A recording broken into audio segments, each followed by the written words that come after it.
Les puissances. Observons déjà le premier exercice, a carré fois a cube. Alors pour découvrir les formules, nous savons que a carré, c'est en fait un produit de deux facteurs égaux à a. Donc je peux très bien recopier ceci. A cube, dans le même ordre d'idée, est un produit de trois facteurs égaux à a.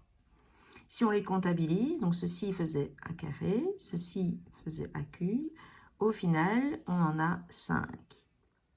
On peut donc en déduire que des puissances de même base se résolvent en additionnant les exposants. Si on procède de la même manière pour le suivant, a cube est à exposant 4, donc je dois recopier 4 fois. Les parenthèses ne sont pas utiles, mais c'est pour bien montrer ce que l'on fait. Je dois recopier 4 fois cet élément. Au final, si je reprends l'idée de la première, j'ai 4 facteurs égaux, 4 facteurs de même base, donc il me suffit d'additionner les exposants. J'obtiens donc 12. On peut donc dire que quand on a une puissance d'une puissance, il suffit de multiplier les exposants. De même, pour ceci, je devrais recopier donc la parenthèse 3 fois puisque j'ai 3 facteurs égaux. Si nous regardons bien, j'ai donc 3 facteurs égaux à a, donc a cube, et 3 facteurs égaux à b, b cube. Donc, quand on a une puissance d'un produit, on distribue cette puissance à chaque élément du produit.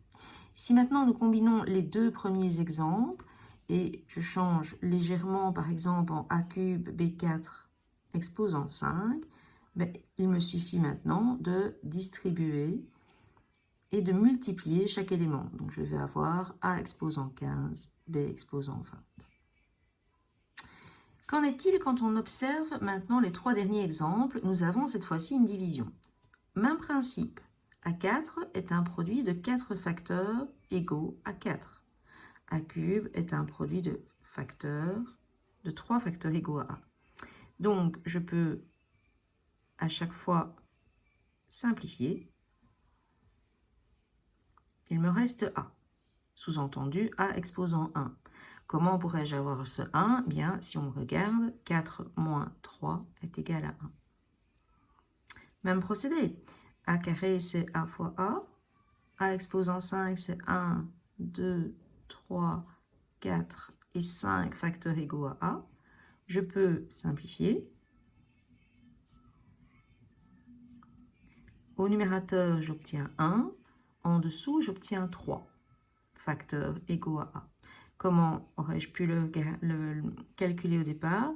Si on regarde, le plus grand exposant est en dessous et je soustrais, et donc j'ai 1 sur A cube. Le petit dernier est facile, A cube divisé par A cube, ça fait 1. Donc en fait, pour la division, nous avons 3 possibilités. Donc, si j'ai une division ou une fraction de même base, d'éléments de même base, j'ai 3 possibilités. Ou m est plus grand que n, sous-entendu comme cet exemple-ci. Donc le plus grand se trouve au numérateur. Donc je garde la réponse au numérateur. Soit, comme dans celui-ci, le dénominateur, l'exposant du dénominateur est plus grand. Donc je n'ai plus rien au numérateur et je soustrais le plus grand moins le plus petit. Ou les deux sont égaux. Et donc la réponse me donne 1. Voici donc au final toutes les puissances proposées pour le moment en deuxième.